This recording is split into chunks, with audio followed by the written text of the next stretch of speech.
no, regardless of the classification, no, of our column. No, it might be actually loaded column, it might be centric or biaxial. We can actually use the interaction diagram.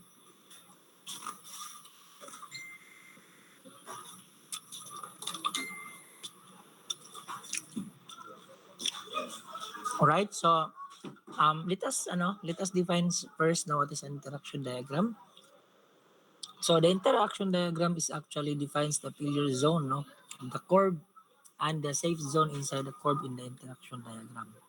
So it actually gives the full capacity range, no, of our column based on eccentricities, no, from 0 to infinity. And take note, no, in every type or in every value of eccentricity, there is actually a unique pair of axial and moment capacities, no, both nominal and ultimate moment capacities. So the interaction diagram can be used both in designing and for checking the section or investigation. So both of which, no, pwede na siya um, mabuhat, no, sa by the use of our interaction diagram. So this is the generic or a typical interaction diagram wherein it is composed actually of two axes, no. The y-axis represents the it represents actually the axial capacity, while the x-axis or horizontal axis represents the bending capacity. So um the and then naatay curve diri which actually represents the different points, no, of our capacities, wherein within the curve or inside the curve, no, it is the safe zone, and beyond that it becomes the unsafe zone.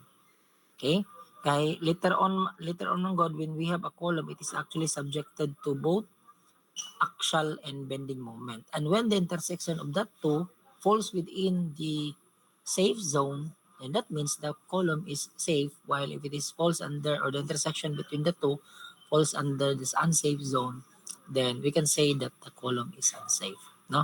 Kaya sa imong God na ay mga column nga subjected to gagmay ra kaayo nga moment, but it carries a large amount of axial loading, wherein ang intersection niya padulong bali diha, no. So it is kumaga it is beyond, no, the boundary, no, of our curve. Okay, so pwede sad nga taas kayo iyahang moment, no, taas kayang moment yung gamay ang iyahang compression load, pero same gyapon, no, naa gyapon siya beyond or outside our curve. So we can in that case, no, it is also an unsafe column. So very important na ito interaction diagram to actually, no, investigate, no, whether our column is safe or not. So in the interaction diagram, we have actually 7 major points, no. Later on in our example, we are going to focus on these points. But actually, in actual design, pwede ka mag-iterate, no, to make your curve more smoother or more parang ang imong curve kumbaga is mas smooth siya, no, kung tanawon ka. Kay kung mag-focus lamang gud ka aning mga major points niya, tendency is dili kay smooth ang curve, no. Unlike sa mga results sa mga softwares and so on, wherein the curve, no, that is being produced are very smooth curves, no. And so we have here 7 points, and our calculation later on will also be basing, no, on these particular points, no. So the first point is this is a point wherein we will have an axial compression at a zero moment, no. And so the point wherein the column is actually subjected to pure compression without any moment at all, no.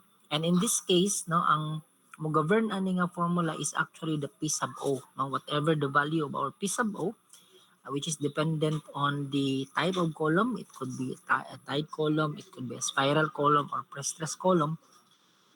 Mao na ang pag-determine sa to ang P sub O, no, or mao na ang pag-determine sa tong point 1, wherein again, no, point 1 is actually axial compression lang siya, wala siya moment. So that is why if you notice ang point 1 dere, we will have here a value of our axial compression with corresponding to our zero moment value.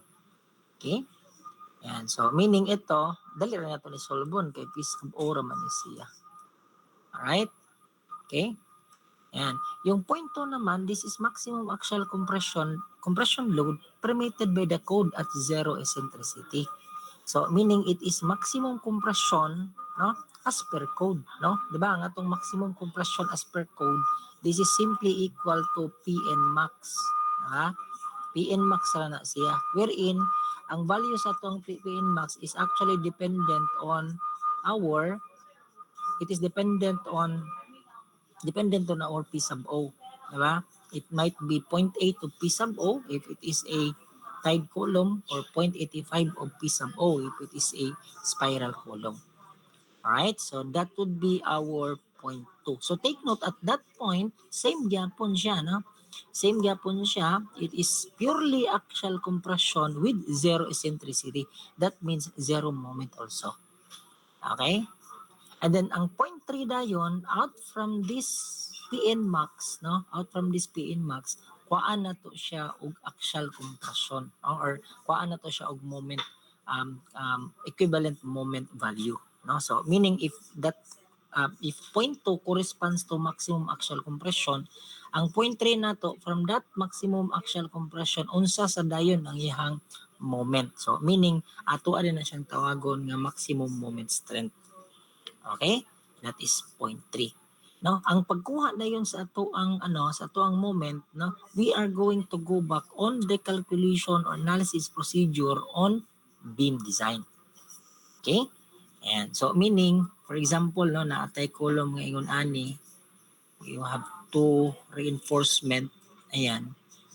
So ang pagkuha bali sa atong moment, no, what we are going to do is to use the strain diagram and the force diagram, no. So assuming that this is our compression zone and this becomes our tension zone, no. So wherein in this case, balik ta atong mga values sa atong mga compressive forces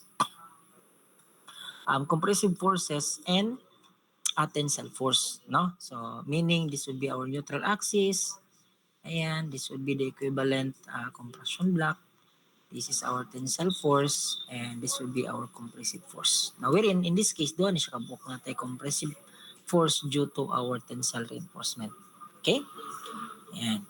Or compression reinforcement. And take note in this case, di ba, usually ang atong ginabuhat kung mag-solve kita og T, this is simply ES times FS, no? Wherein if it yields, it becomes Fy. So take note in the construction of our interaction diagram, it would be much accurate if we are going to consider the amount of concrete replaced by our steel reinforcement. So that is why instead of using Fy, ato ni siyang minusan og 0.85 of FC prime. Okay? Ano man na siya, no? As just what I have mentioned, this accounts, no, the amount of concrete replaced, no, by our steel reinforcement, no?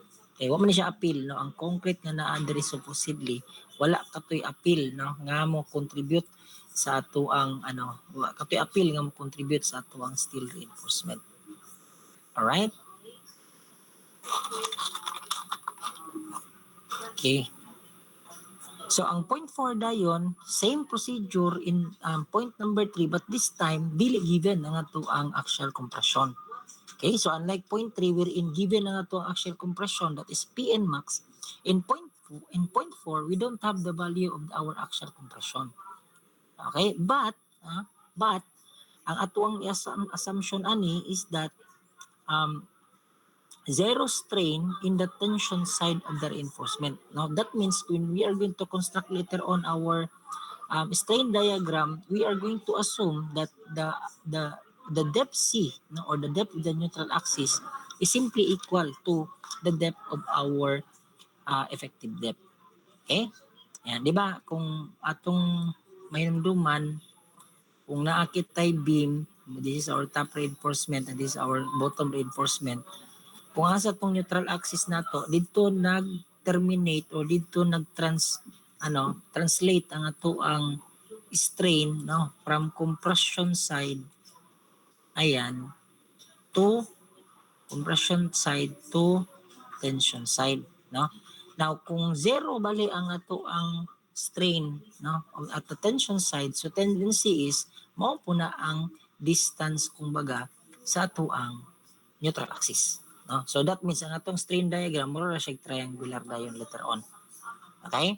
And yung 0.4, 0.5, and 0.6 actually dali ra ni sila diri because the calculation method that we are going to use, no, to solve these points is actually the same, no, pareho lang ang approach, only that maglain-lain kumbaga ang ilahang may tabo nga tensile strain ani, no, wherein at 0.4 we are going to assume that there is a zero strain at the tension side of our reinforcement. At 0.5, there is 50% strain in the tension side reinforcement. That means we have here 0.5 of our yield strain, no, or 0.5 of our E sub y. Okay? And for 0.6, we are going to assume a balance condition. So that means na-achieve dire ang ato ang E sub y. Okay? So it becomes a yield strain, no? While at 0.7, it 0.7 becomes a moment with zero axial force, no, pure bending siya. So that means from 0.4 to 0.5 ang atong analysis ani is just like double reinforced beam. Pag-abot na to sa 0.6 ang analysis ani niya karon becomes a singly reinforced beam, no, pare-pareho sa singly reinforced beam nga concept. Okay? Uy, asan dito si Dagitira? Ay, sorry for that, no?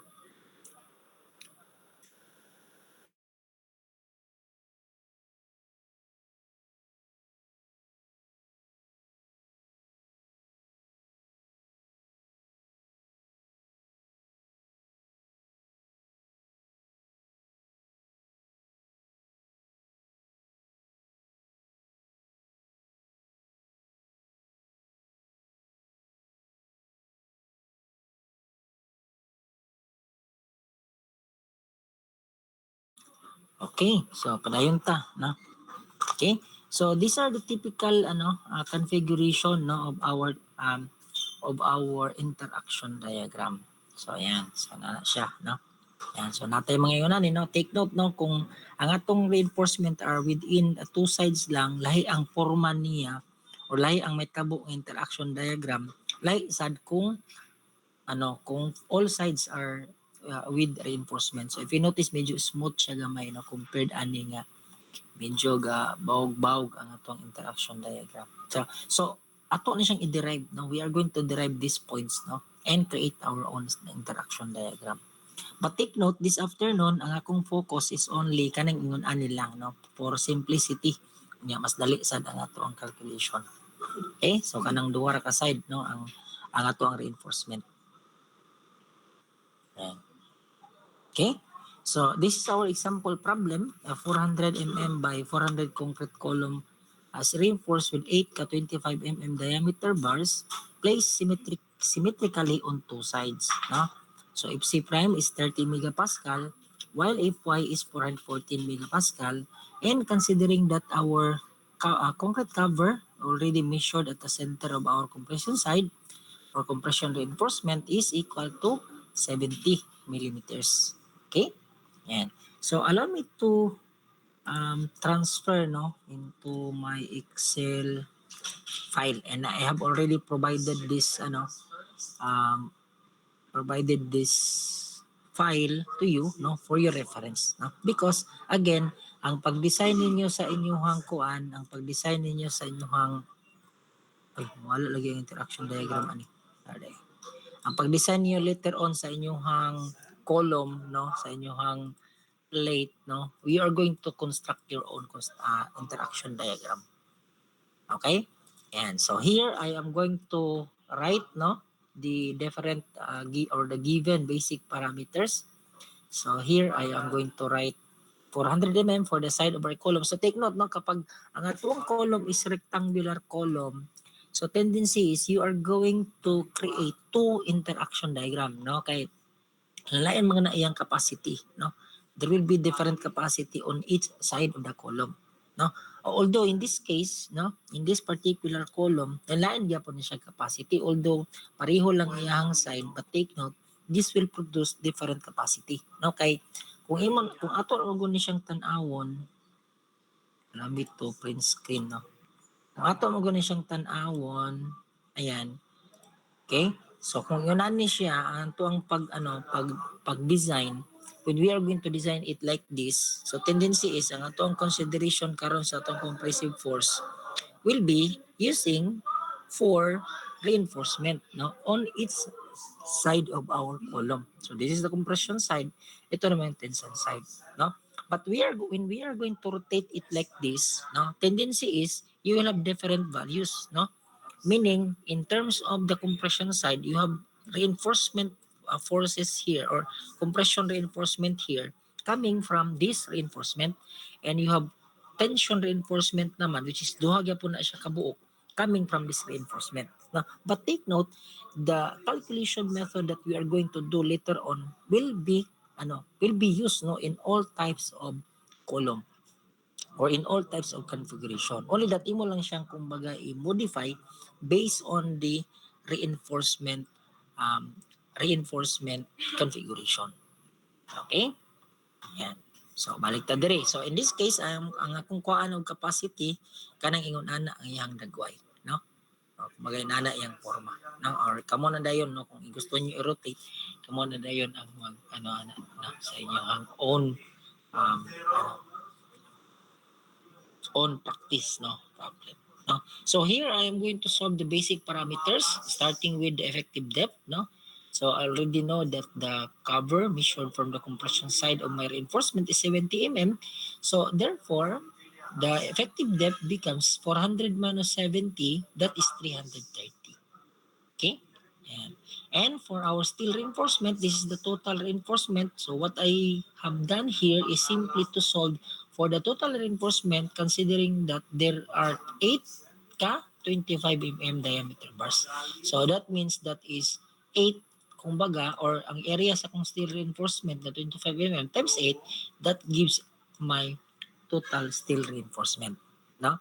And then the gross sectional area, that is 400 by 400, that is 160,000, which gives me a steel ratio of 0.0245, no? Considering that the steel ratio is simply steel area divided by the gross sectional area. So this is also equivalent to 2.45, no? Or 2.45%, no?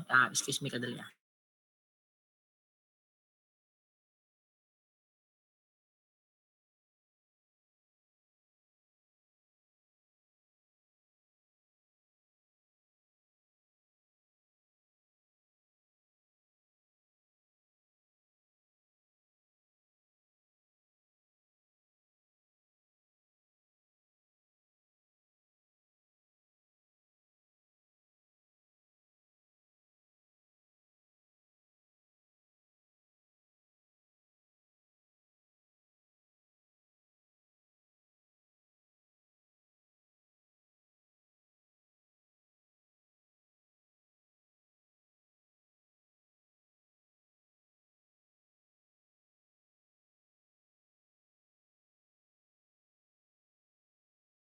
Okay, so padayon ta, no? So take note, no, diri pa lang daan when you are going to do investigation of column, diri pa lang daan you need to investigate whether the amount of reinforcement that you have provided is actually within the limit, no, of our steel ratio limits, and that is 1 to 8%. So take note later on, please remember, no, nga ma-change ning ato ang steel reinforcement ratio nga limits, no, when we are going to adapt, no, or when we are going to consider seismic detailing requirement from section 418, no. Kaya instead of using 8%, may tabuan ni mahimo mo siyang 6%, no, na mahimo na lang siyang 1 to 6%.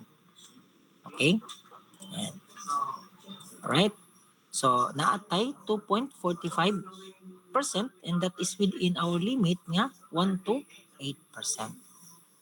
Okay? So, again, at point 1, no, yung point 1 natin dito, itong point 1 na to, this is actually, no, the P sub O, no, yung ating actual compression at zero moment. So, that is why, in this case, the P sub O will be 0.85 of FC prime, the gross sectional area of our column minus the steel area, plus Fy times the steel area. So it will give us a value of 5,605.636. Okay, so muna ito ang point 1 dayon diya, no? So ang coordinate niya, 0 ang atong moment with P sub n nga P sub or nominal, no? Actual capacity equal to P sub O, that is 5,605.636. Okay? Then ang ato ading point 2, this is the maximum permissible compression at based from the code, no, at zero centricity. And according to the code, kapag tied column na kuno siya, the Pn max is simply 0.8 of P sub O. So that means 0.8 of P sub O na atay 4,484.51. So nasa die coordinate sa tong point 2. So point 2 now becomes iyang coordinate ani is 0 ang atong moment with y coordinate nga 4,484.51. Okay? And then daloon din nato na siya nga P sub, by the way, no, ito this is actually P sub U. Hindi nato ni magamit. Ito lang ang gamit natin katong wala pa naka-factor. Okay? Daloon dayon nato na siya nga P sub n going 2.3. No, wherein ang calculation niya is like this. Okay? Yan ana yung calculation. So if you notice here, ang point 3 nato, ang atuang depth of compression or ang atong neutral axis goes beyond, no? It actually goes beyond, no, the width, no, of our column. So if you notice, ang atong letter C or ang atong depth of neutral axis diya, sobra na siya sa 400. Okay? That is normal, no, for point 3, no? Yan. So take note of that, no, at point 3, sobra gyud na ang ato ang neutral axis, no? It will go beyond, no, it will go beyond the width of our column. Okay, and then from that alone, this is our C, so meaning na atay area which is point or beta 1 of C. Ayan, and then from the compression side na atay C sub C, this is the compression which is produced by our steel reinforcement, no? This is the compression produced by our steel reinforcement. And of course, ang atong C sub S prime, which is the compression force produced by our steel reinforcement at the compression zone. And this one naman, you can put it here nga C sub S or T sub S or the tensile reinforcement nato. But in this case, it becomes C sub S. No? Allow me to change this one to C sub S. It's because it is within the compression zone, no? Compression gyapon na siya, di ba? Kay di ba ang atuang tensile zone ay harap ta mga tensile zone kung kung ang ato ang neutral axis or ang ato ang strain is nag-transmit na siya from compression to tensile. But if you notice, the compression reinforcement na supposedly tensile reinforcement nga at the right side here is within the compression zone, so that means it is still a compression force. So that is why if you notice, instead nga ang arrow na to is going up or opposite sa atong compression forces, it is aniyang direction is the same, no, with regards to our compression forces. So that is why ang atuada yung nominal axial capacity now is simply the summation of all the forces acting on our column. And that is C sub S, C sub C, and C sub S. So ito yon. Okay? Okay? And then each of these parameters now, no, ang iya karong value ana niya, balikan nato kung baga, no, atong balikan karon ang atuang previous nga analysis, no, previous nga calculation nato or analysis nato. Okay, sa beam, no, wherein ang compression force nato C sub C is simply 0.85 FC prime beta 1 of C times B. Okay? 0.85 FC prime beta 1, or this is supposedly 0.85 FC prime A times B, di ba? If you still remember that one. But it becomes beta 1 of C because A is simply beta 1 of C. Okay? Yung C sub S naman natin, if you notice here, no? Yung C sub S natin, if you notice, natay ES prime Fy, no, minus 0.85 of FC prime. No, yung 0.85 of FC prime na to, ito yung concrete na supposedly na adri nga gi-compute nimo sa C sub C, pero kay ang imong C sub S is This also includes the concrete, no, replaced by our steel reinforcement. So mo nang i-minus na to na siya diyan, no. Kaya para di may nubra, no, later on dili mas mag-zero, no, ang ato ang moment diagram. Okay? Dito sa ato ang beam manggod, supposedly mao mo gini siya actual nga calculation. Pero sa beam na to ato to siya gineglect, no, kay gamay ra mo good actually ang value nga ma-deduct ani, no, from this formula 0.85 of FC prime. Gamay ra actually ang value nga ma-reduce, no, mao nang gineglect nato sa beam, no. Pero for the column interaction diagram, we need to consider it of even though gamay kay na siya, no, purposely aron mag-zero ang ato ang interaction diagram. Okay? Right? And then, sa atuan namang C sub S, no? For our C sub S, no? If you notice, no? Balik ta, no? Sa atuang C sub S prime, if you notice, it is always Fy, no? Because it is the maximum compression. Therefore, itong compression force or itong compression reinforcement natin dito will always yield. No? So that's why instead of using Fs prime, we are going to use Fy automatically. No? But for the bottom reinforcement or itong reinforcement na to, it could be na mag-yield siya or pwede sad na dili siya mag-yield. So that is why if you notice here, ang atong C sub S, that becomes E sub S times yung ating Fs dito, which is equal to, ito yon, no? By the way, ito, derive na to ni using Pareto proportion, no? And then minus our 0.85 of Fc prime, no? And out from this, since given naman itong Pn, mao man yung Pn na sa taas, ito yon.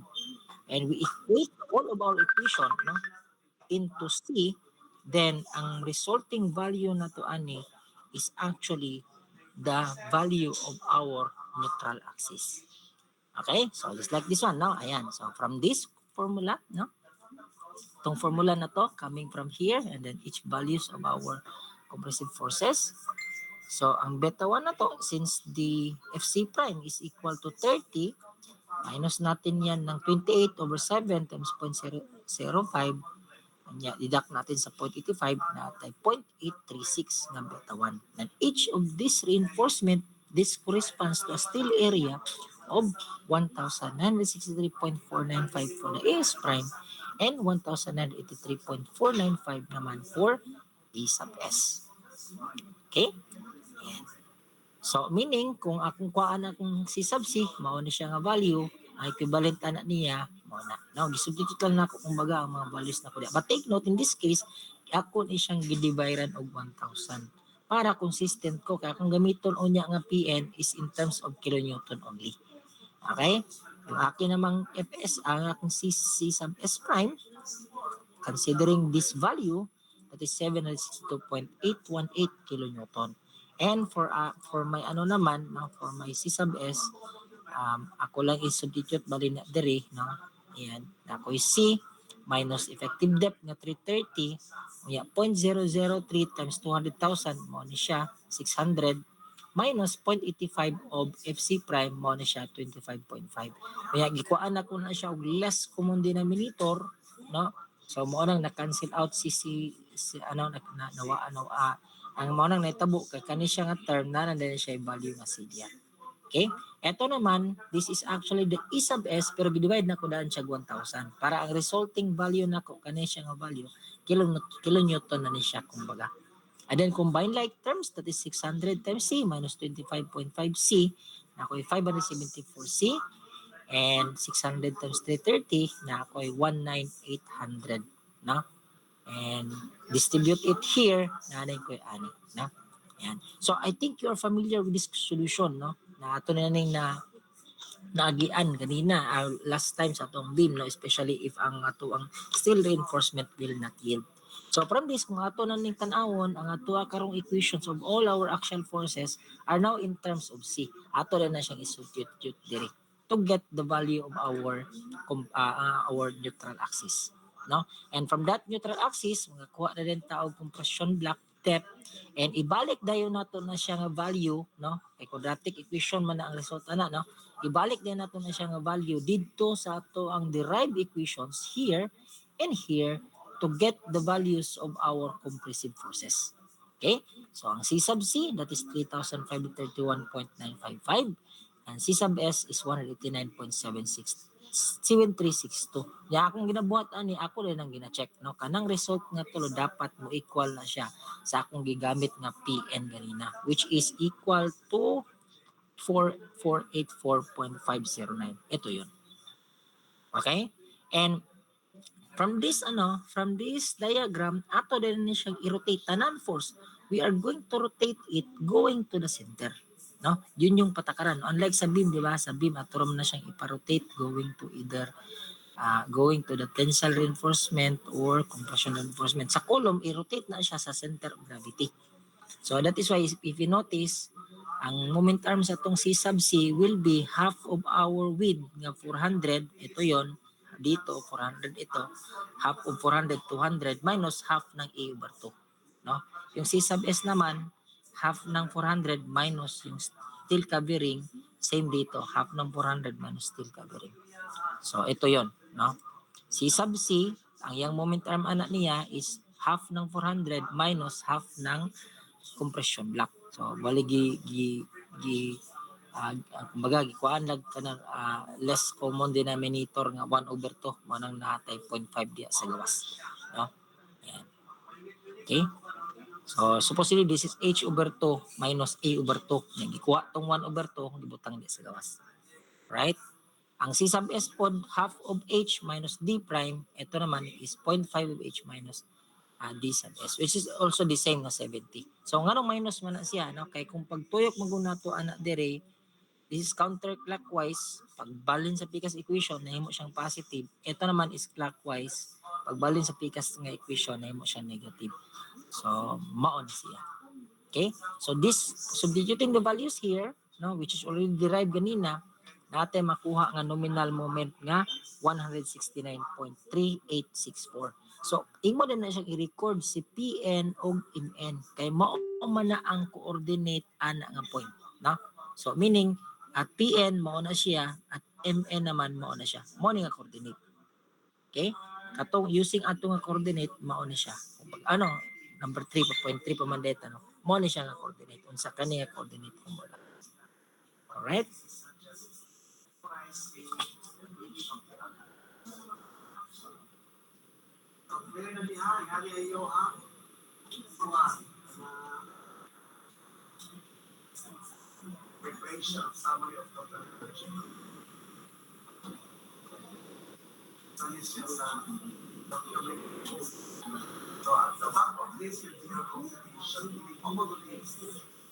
Okay?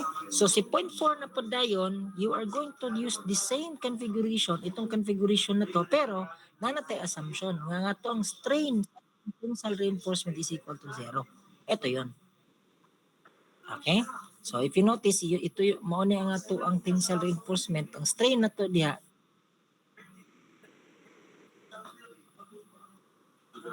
Okay? 0 siya. Okay? So and then use the same concept dito din sa ato ang beam. So mao ning manggawas, no? So ang PN nato kay 0 man ang strain nato dire, so tendency ang ato ang tensile reinforcement is also equal to 0. So ang naa na lang nga force is only the CS sub prime and the C sub C. Okay? Wherein same ang mga values anak nila. Alright? C sub C, that is 0.85 FC prime, beta 1 B or beta 1 C times B. But take note, 0 man ang atong strain dire, so mao ni ang location kumbaga sa to ang depth of neutral axis, which is also the same with the effective depth. So mao nang instead of C, ang akong gigamit niya is already the D or the depth of effective depth. Okay?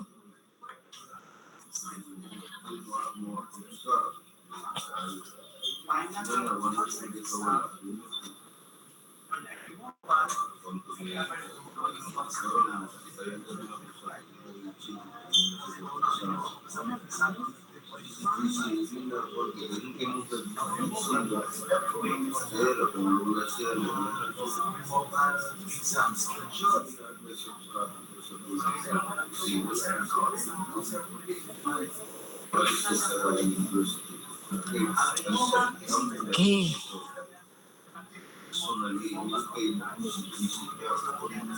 Okay.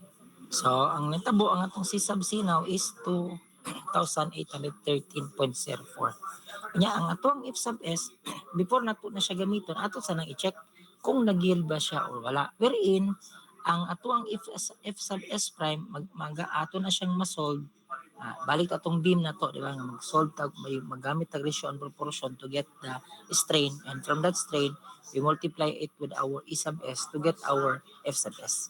Now, in this case, ang atuang resulting value diya is 472, more than the 414 nga yield strength. So that means this yields. So instead of using F sub S, we are going to use the Fy. So kung Fy ang atong, kung nag-yield siya, meaning kaning atong C sub S prime, same ra ni ani. Diba? Ito. Ayan. Fy magyapon ni. Fy magyapon siya. So, manang ako ra nang gi-equal siya dito. Same sila. So, meaning na ako P sub n, this is simply the sum of C sub C and C sub S prime. And of course, ang moment na ko, zero naman to atong tensile reinforcement. So, ang naa na lang is the C sub C with the moment arm and C sub S with the moment arm. So, kanina yun nga coordinate karon ni P sub N and N sub N, mao ni ang coordinate nato sa 0.4. Okay? Itong 0.4 na to. Right? Okay? Yan. So, siguro break sa takadali, no? Kay naay nag-ani sa office. Mga 2 minutes lang, no? 2 minutes.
Okay, so padayon ta, no? Okay, so naano ta to sa 0.4. Si 0.5 dayon, giyon sa nanto pagbuhat kato atong 0.4 kanina, no? Wherein we assume that the strain, no? Ang strain nato at the strain of our tensile reinforcement is equal to 0.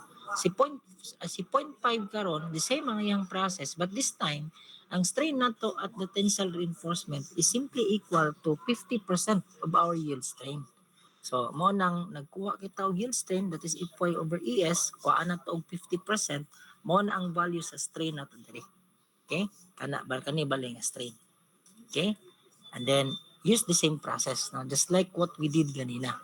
Ayan. So we solve first the value of C since these are already given by ratio and proportion. So and then we already have the value of our D. So naatay C equal to 245.353. And that will also give us a value of the depth of the compression block na 205.045. Okay? So from these values, we get the value of our C sub S, and then we check no the value of our Fs prime, and it is yielding to get the value of our C sub S prime. Okay? So if you notice, this is also yielding, so that means ang gamiton na ko nga C sub S prime, same ra ani, no? Kaya nag-yield ra man gyapon ang still ani, so same ra gyapon ang resulting ana nga force. Okay? So ang T sub S din nato, katong tensile force din nato ganina, you will notice nga mogamit lang kata diha og 0.5 of Fy. No kay di ba ang assumption nato diri is half raman sa ato ang strain no ang ma-utilize. So sa atong tensile force half ra pod sa atong yield strength. Yan.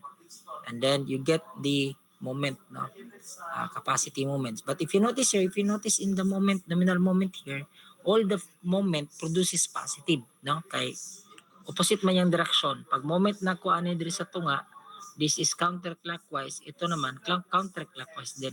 So mao nang positive na sila tanan diha, no? It will give a value of 355.874.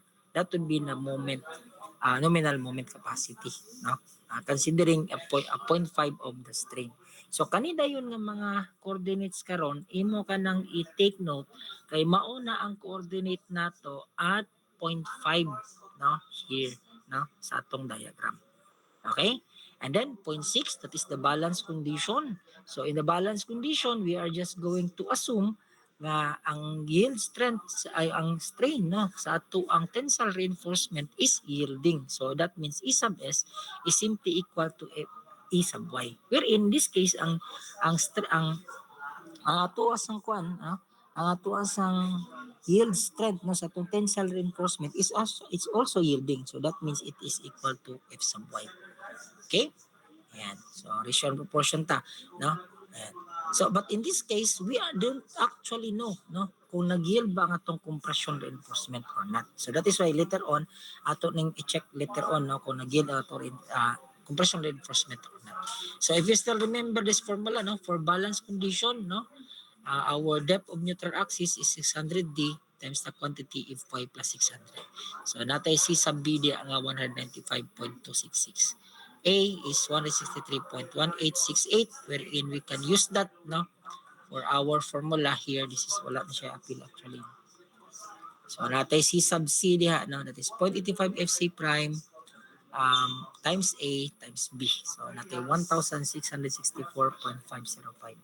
Pag check na to sa to ang Fs prime, same gyapon, ratio and proportion gyapon ta na. Yan. So, it is less than our 414 yield strength. So, wala siya nag-yield. So, unang nag-solve tag bag-o, kumbaga, nga compression force based on our compression reinforcement. Si T sa best, ato lang ning i-multiply, no? Ang ato ang ES, i-multiply lang na to actually. ESFY lang siya largo. Ayan, ESFY. So, ano yung atong P sub N? I-add lang nato ang duha ka compression minus the tension. And then you get the moment capacity. So, ganina, same ra nag process kung ganyan sa ito na ito pagbuhat ganina, same ra itong process nga gamiton ato to get this particular value. So, same pa rin, you extract the values of your nominal axial compression and nominal moment capacity. Because this will give us the coordinate no, of our point 6, itong point na to. So, muna ang balance condition na to. Okay? So, after that, no, we solve for the bending moment at pure compression at 0.7. If you notice here, 0 na ato ang axial force. So that means ang mag-act lang diri karon is only the compression and the tension. So murag bali ingon ani ang iyang dating. Ayan. Okay? Ayan. No? So ang atong compression zone, mao ni siya, wala na dili na effective ang atong compression reinforcement, only the concrete nga compression force and RC. So meaning if you are going to add all of these forces, zero na dayon, no? Zero ang atong action force. No? Zero. Okay? And then kung giun sa na pag-solve ang ato ang A diri, kato lang singly reinforce nga concept wherein C is simply equal to T, no? Wherein C is equal to T, C is 0.85 FC prime AB, and T is simply ESFY. So from that, ESFY all over 0.85 FC prime OB, makakuha kitag value sa ato ang A nga 79.695. So if you notice, ang ato ang steel covering is 70, unya ang ato ang nakuha is 79.69. No? So meaning naigo pa so posible ang ato ang compression reinforcement. But here I opted not to consider the effect, no, of the reinforcing bars. Anyway, gamay ra man ang sobra 79 70, so gamay ra kay siya. So pwede ra nato na siya i-neglect, no. But if so happen nga ang ato ang compression is naa diri, kumbaga eto dito siya mag-fall. So wag kay mabuhat ana, i-appeal gyud nimo ang compression reinforcement, no. Yan. So for example, A nimo nga ko is ingon ani.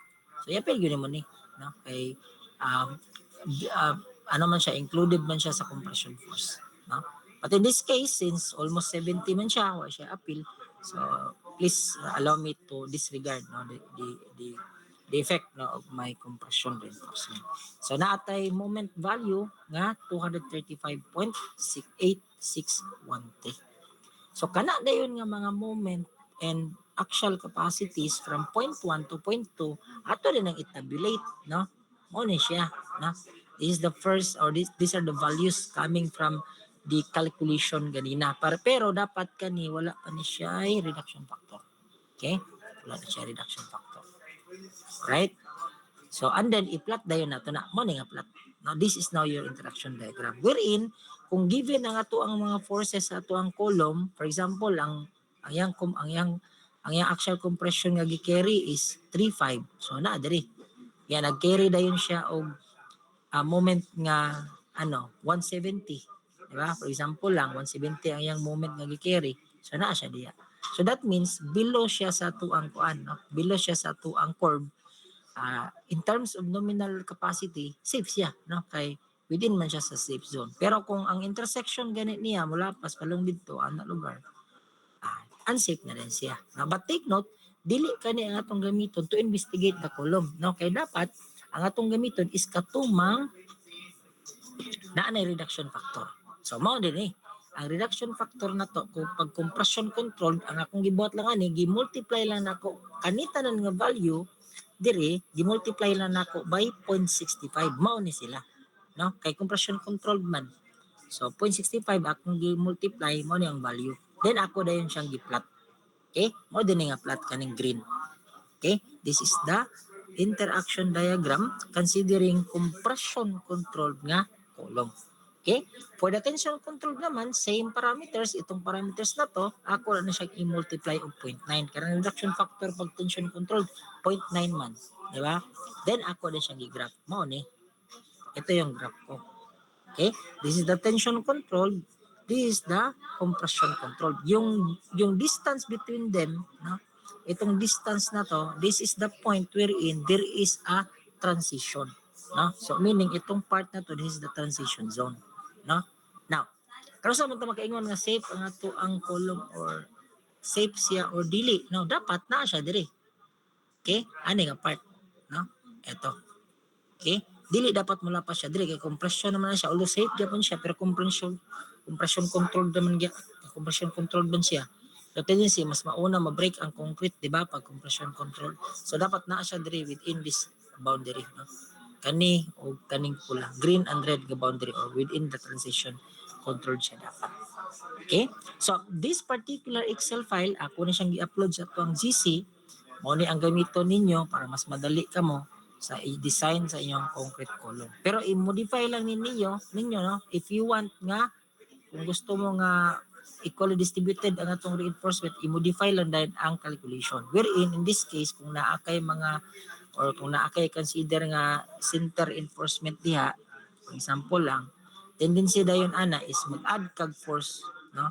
Corresponding to this number of reinforcement and another strain here. Okay, so yun na lang, no?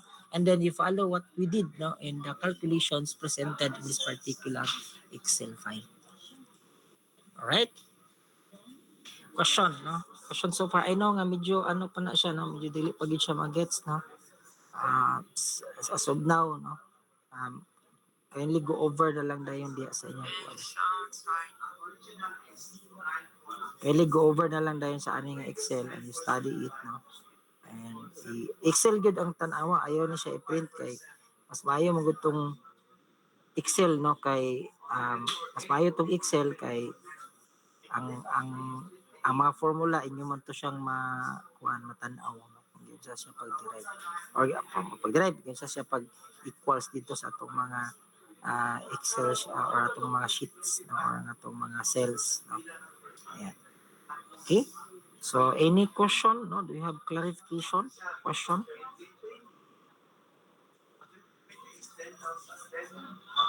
And then, by the way, no, wala kita quiz. We don't have quiz with regards to this topic, no. Tama na to tong quiz last time. Gamito na ninyo sa inyong kuan, sa inyong plate, no. Sa exam sad dili sad ta mag-exam nga mag mag mag-create mo sa inyong interaction diagram kay hindi sili mo na mahuman taas man kayo. So dili siya gyapon appeal sa to ang final exam. Okay? Pero appeal siya sa final lab kay assignment atong final lab, no? So bali ang yung design sa yung column gamitan bali ninyo ingon ani. Alright? So questions so far, do you have questions?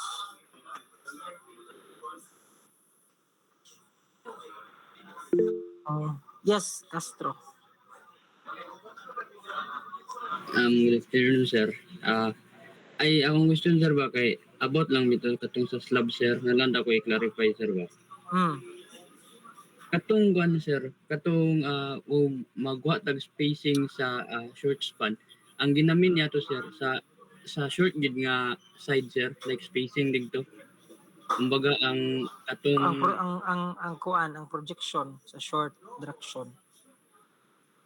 so ang spacing to siya, sir, sa katong taas nga reverse, sir, magana, sir. Taas nga river. Okay, sir. Thank you, sir. So ayan. Okay? So actually, pwede ra gani no sa inyong plate bitaw, pwede ra gani nga sa tawag gani. Kada ra gyud inyong basihan then just done na yung parameters. Okay, so let me check the attendance, no, and then we are going to continue the discussion dayon. Check sa ko attendance kay para katong mga wala diri